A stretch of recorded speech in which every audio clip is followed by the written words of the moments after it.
Alright, folks, we're off. We'll be back. Indeed, we were just having technical difficulties. We gotta press the timer. Timer. Ooh, timer. We're still having technical difficulties. Yeah, we are technical difficulty. Oh god, I feel like this seat's gonna cave in at any moment.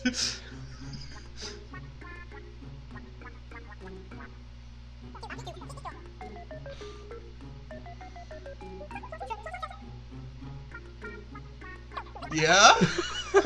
I don't know. Oh god.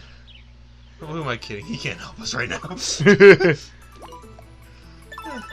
Actually, by the way, so moving the CD thing reminded me. So I got that CD rack back there a little while ago, and I have no clue where to put it in my room. At least, like, somewhere where I could put my CDs safely. Hey, it's the Abominable Snowman.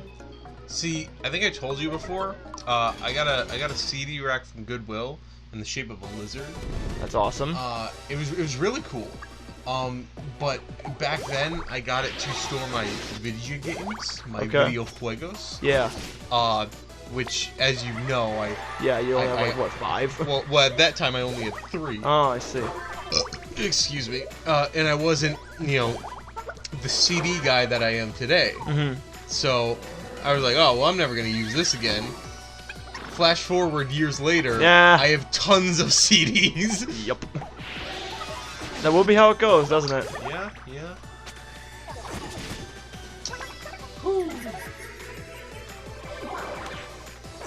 So yeah. Oh, oh no, Chris got frozen! I looked up for a sec. The last thing I saw was they said they had no grub. Yeah, now we're fighting the Abominable Snowman. The Abdominal Snowman. Oh. No grub buddy. Bam-a-lamb. Panda Lamp. Panda Man. Panda Man. You know what I've been noticing a lot lately?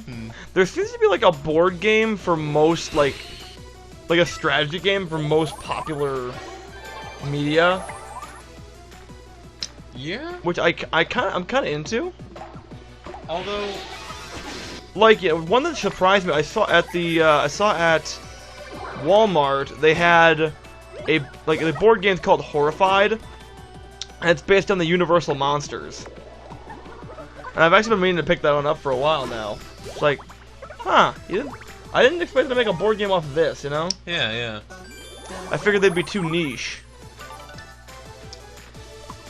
See, here's the thing though, I feel like the market for board games has kind of gone down since like it too has gotten pretty niche. Yeah, because like, don't get me wrong, like I find, a board game, a nice change of pace but I feel like most kids, it's kind of just video games nowadays. Yeah. Which is a shame because I grew up with board games. And yeah, it seems that a lot of people that are playing board games now are adults. Yeah, yeah. I mean, granted, like, I think most of the board games that I've, I don't know. But yeah. Yeah? Yeah. Yeah. What is that? That was Spider-Man. Spider-Man. Yeah, and I like the fact that a lot of them are more adult oriented. Yeah, because that leads to more complex and rewarding game mechanics as opposed to just, Candyland reskin for the 50th time. And you know what? I will say there's one benefit from playing in a board game as an adult is that it's easier to understand. Because I remember there were some board games when I was a kid that it looked cool, but it was so complicated that I'm like, I'm never gonna play this. Oh yeah, because there are some board games that go that are marketed towards kids, but they go way too far in trying to emulate whatever it is they're trying to. So take Lord of the Rings for instance. Yeah. Or actually, no. There's a Doom board game, and it is like ridiculously complicated. I mean, isn't Doom ridiculously? No, you just shoot shit. Just run and gun? See a demon, bang. See a demon, bang. And honestly, that's what I kind of like about it. Yeah. Like there's like more in depth. Speaks to your brute side. Yeah, it's like, you know, if I want to just like cut back and just massacre demons, then yeah, sure. Speaks to your animalistic instinct. Yeah, honestly. But yeah, it's yeah, they made it like ridiculously complicated. I was like, man, you tried to fit in every little thing here. See, I just remember there was one. It was a version of Clue called like Spies and something. And it looked it looked awesome. The instructions were so incredibly complicated that I was like, I'm not having fun. Like you've taken all the joy out of this. You know, there's like, so that the Godzilla game I got from Funko. The instructions are very. That's actually a thing. That's actually a good point. Like, the way instructions are, like, formatted and written out can be like a make or break thing for a board game. Because a board game can look absolutely awesome, but if you have no clue how to play it, then. Well, also, you know, keep in mind your target audience and who you're marketing to. Because, like, I think that Clue game said 7 and up, and like if it were a normal Clue, yeah, you know, I understand that, no problem. But this game for 7-year-olds? Actually, I'll be honest. I'm still not 100% sure how to play Clue. Normal Clue's easy, but this just added like a whole bunch of like unnecessary. Hang on. What? What? What? What? A running nose, and bread. Eric, is your nose running? Better go catch it. Catch it. But yeah, tell so me like, why your nose runs and your feet smell. Eddie, how come my feet smell if they don't have a nose? But yeah, it's just like, so, but the one, so yeah, the Godzilla Funko game I have, it has, so it's a great game. It's a lot of fun. Yeah. There's just, so, the most confusing thing is the throwing. Throwing is very confusing for anyone I played it with, honestly. I still know how throwing 100% works. Because, like, the debate is, can you throw things through buildings? Which is, I don't know. We just don't know. The thing doesn't clarify. Yeah. Although, if you want to talk about a ridiculously complicated Godzilla game, Kaiju World Wars. That one, we have to, like, go through the instructions every single time we play it. Yeah. And what did it say there? Ages 14 plus? You know, yeah. Yeah, no, that's fair. That's actually kind of fair. Because that one, if it said like 7 and up, I'm like, an 8-year-old would not be able to put this together. Well, it's just like, you know, like we always talk about Yu-Gi-Oh! How, like, you know, it says 6 and up, but like, yeah, there's no way a 6-year-old is. I mean, if they are, you know, hats off to them. Yeah, honestly. I mean, okay, I feel like a 7-year-old could put together the basics of the game. Of Yu-Gi-Oh? Yes, I think they could put together the basics of, you know, like summoning monsters, playing spells, activating traps. Like original Yu-Gi-Oh, maybe. You know, like maybe though, and I think like the summoning mechanics, if like taken one at a time, I feel like they could be understood too. I feel like, but if you threw, like, let's say you threw a 6-year-old into nowadays format. Oh God, like the other thing, if you had to explain to them all of like the if versus when text and like chain links and everything, then things start to get a bit fucky. Like I am confusion in today's format. So if like I don't know, and like what's it called, like Owen was saying, I'll give him this. Yu-Gi-Oh has incredibly small and long worded text. That is, yes, that is a very fair and valid argument. And things that go down to the semicolon. Yep. So, but like, let's say like probably original to let's say GX, I think that's easy enough to understand. Mm-hmm. You know, 5Ds and onwards, I think is where you start kind of getting more. I mean, like I thought, you know, 5Ds and Zexal were relatively straightforward and everything.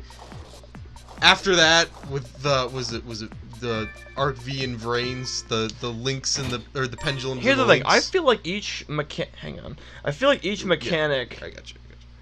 I feel like each mechanic is actually relatively easy to understand. Fusions are kind of hard to explain because there's so many caveats to them. You know, it's like you need a spell. Like, what would be the basic? So I think what the basic explanation for a fusion monster would be like, you play a spell card, take 2 monsters and put them together, and make a bigger monster, right? I think that would be a pretty good explanation for it. Then for synchro monsters, you take 2 monsters whose levels equal the level of the monster you're summoning. And one of them's got to be a tuner. Yep, and then send them to the graveyard. You're good. Honestly, I feel like Zexal is just really easy to comprehend. Yeah, Zexal's easy. Get 2 monsters the same level, put them on top, put them together, like literally together, and then put the Xyz monster on top of each other. The only thing that's confusing is the like whether or not the materials count as being on the field, which, but it was until we got a rule clarification. They don't. Yeah. So, yeah. And then pendulums are a fucking mess. That one I will 100% agree with anyone who says that one is confusing. Yes, it is very confusing. And links are interesting. Links are kind of like, in terms of getting them on the field, they're pretty easy to understand. So they have a number that you have to reach. So their link rating at the bottom. So say a link monster has a link of 3, and it says 2+ monsters in order to summon it. Like where the summoning requirement is, you know, like on a Xyz monster. Yeah, so it says 2+ monsters and it's link 3. Then you need 2 or more monsters up to 3 in order to summon it. So after that, it gets a little complicated with. So essentially, you can use so like I said, link 3, 2+. You could use 3 monsters to summon it, or you could use a link 2 monster and another monster in order to summon it. As long as so like if you're using link monsters, as long as the number equals the link rating and fulfills the summoning requirement, you're good. This has just become teach Joey how to play. Yeah, links actually aren't that bad once you get the hang of them. Pendulums are weird. Especially because they keep moving them around. I think it's more just with pendulums and links, the, what's it called? What Owen was talking about, long card text, like, there's a lot of stats on one card with them. Actually, that's the funny thing. Like, link monsters actually swapped out a stat. Oh, really? Yeah, because they don't have defense. You can't put them in a defense position. Huh. Yeah. Okay. Yeah. Why? Because that's what the link rating is. Huh. Which, that's actually kind of an interesting mechanic, because so say you have a low defense. Wait. So they swapped the defense for the link rating in the same position? Yeah, it's in the same spot. I feel like that can lead to confusion. Well, no, because it's in a different font. Okay. And, like, plus the link rating only goes up to 5, so. Oh. I have 5 defense. Yeah, so. Yeah, so it's not that confusing. Pendulums are the ones that are kind of fucky and pendulums are also the ones where I can be like, yes, those ones have the most amount of text of any monster because they literally have twice as much text. See, I don't know. Pendulums seem, at least to me, I don't know much about each, but they seemed easier to comprehend than links. But, because links is just, you take a certain number of monsters and send them to the graveyard. But granted, I don't know if I've even really seen a link card yet. Yeah. Here's the thing, like with links, it's just, so the stipulations are, you send a certain number of monsters to the graveyard, and that's it. You can, it has to be at most the link rating, but you can finagle it to be less. Then, The only other stipulation is the arrows. The arrows trigger certain effects, and the arrows also are the places you can summon them. They have the one monster zone, and then the link arrows show you where else you can summon them to. Is this entertaining content for you guys? Probably not. Comment down below. But yeah, we're gonna get into the intricacies of pendulums next time. No, we won't. No, I'm gonna rant because that's bullshit.